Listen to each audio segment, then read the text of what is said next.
what the split is looking like is we're just kind of split back and forth. So 1-2, 1-2. My message. I heard this quote just chilling in my room, and it's something that kind of caught my eye. It was something that made me stop and think, and kind of apply that to the Holy Spirit. And the quote goes like this: it says, "Pain is temporary, regret is forever." At first, it sounds like something that you would see at a locker room. Like, if you sit in a locker room and you're like, play with grit, sweep the house, whatever it may be. That's something that you would kind of see on the walls. But I saw it differently. I saw it as a calling to my own life. But most importantly, I saw it as a lot of people experience pain. And a lot of people experience emotional pain, physical pain, whatever it may be. But if we look deeper, it connects powerfully with the gospel. Now, pain is from earth. It is an earthly thing. God didn't create pain. God didn't want us to go through pain, right? If anything, he laid his life down so that we may not have pain and be with him forever in heaven. Unless we surrender to Jesus, we'll never understand the pain and the suffering that he really went through.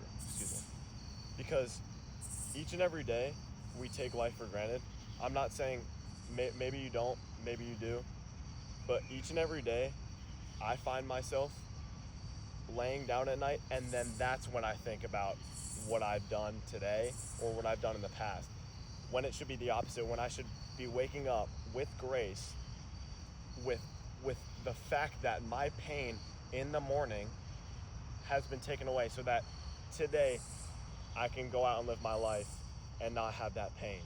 But it's on me that I chose to push that away until I go to sleep at night. And it's weird that we kind of pray, maybe most of us pray at night, because that's when everything's calm, collected. That's when all of our pain throughout the day is over.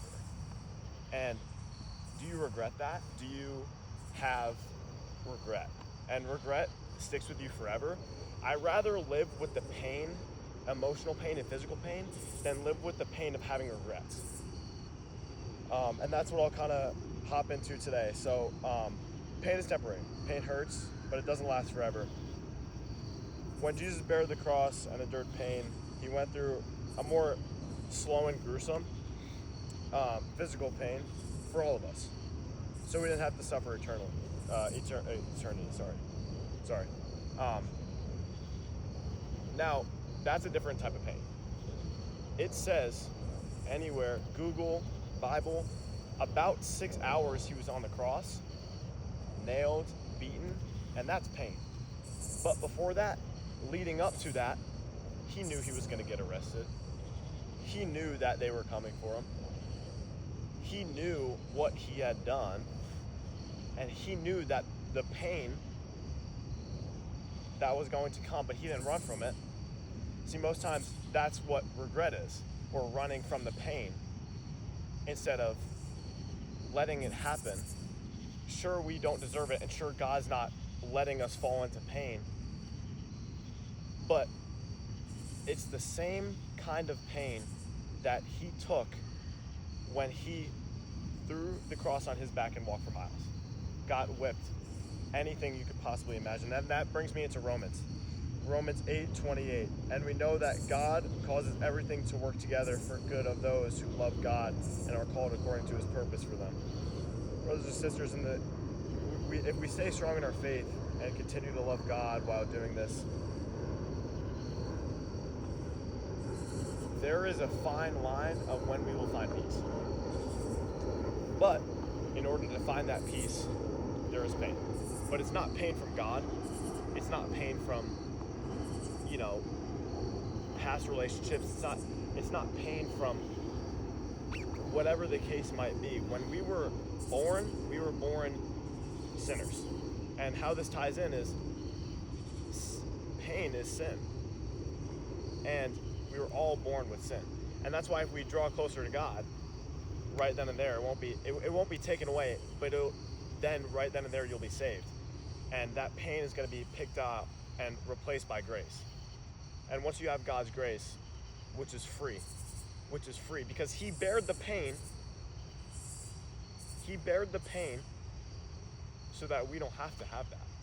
We don't have to carry that burden of feeling regretful or feeling pain or feeling sorry, because what he did thousands of years ago is still carrying on to me and you today, and it's still bringing us peace.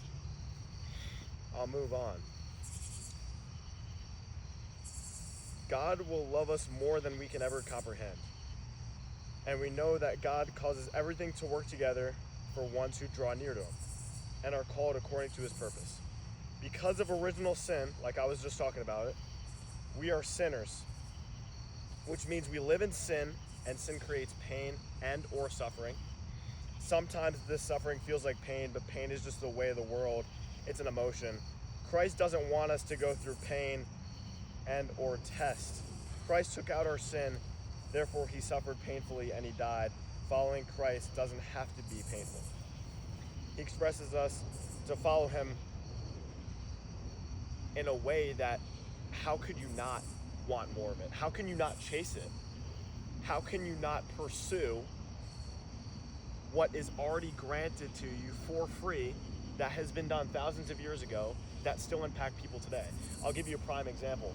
I was in a car crash about a month and a half ago. I thought that was going to ruin where I was at in my mental state. But I got my knees after all that was done, no matter the circumstances, big crash, small crash, no matter what had occurred. And I prayed. And later that week, I was sitting in my room and my phone starts going off. I'm like, yo, this is weird. Like, yo, like, stop. Like, I got a lot going on. And it was Angelo. And Angelo called me. He's like, yeah, Anthony, how's it going, man? I was like, man, if you want me to be honest with you, man, like, I'm not doing too well. Like, I've been struggling with depression. I just got into a car accident. What's left? He said a verse in Matthew, and the first part is, come to me, all who weary and heavy burden, and I will give you rest. Right then and there, I saw that verse every day for the next 2 weeks. Anywhere I went, I saw that. It makes me wonder why. Sure, why did I have that pain? Why did I feel that way? But also at the same time, what would happen if I didn't? Where would I be at if I didn't bear that pain? Would I be 6 feet in the ground? Would I have committed suicide? What would happen to me if I didn't have a strong relationship through faith? Because if you go through pain, no matter what it is, pain, relationships, financial struggles, not at the end of the day, but right then and there, you should be on your knees, because he knows what you're going to say, and he knows who you are. Because once again, we were born sinners. He knows us because he did not come here for the righteous, but for the sinners. He came because the world was not perfect. And I'm tired of people saying, whether any aspect of life, hockey, yo, Ant, that was perfect, bro. That was a perfect play. Yo, you're a perfect player. I want you on my team. Stop. Perfect is an unrealistic, unattainable thing. Nobody's perfect. Nobody. It's the things about you that make you perfect. And pain and having something in your life like Jesus to step that aside and walk through the path is amazing. It's truly amazing.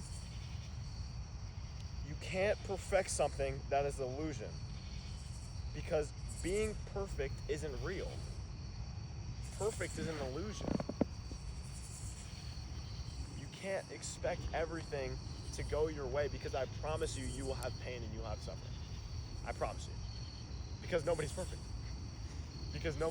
Because it's day in and day out what you do, how you do it, to make yourself more worthy. a more worthy candidate, because God's not going to judge you giving $2 to a homeless guy. He's not. Not saying that's not a good thing, because believe me, they're all over the place. Like it's bad.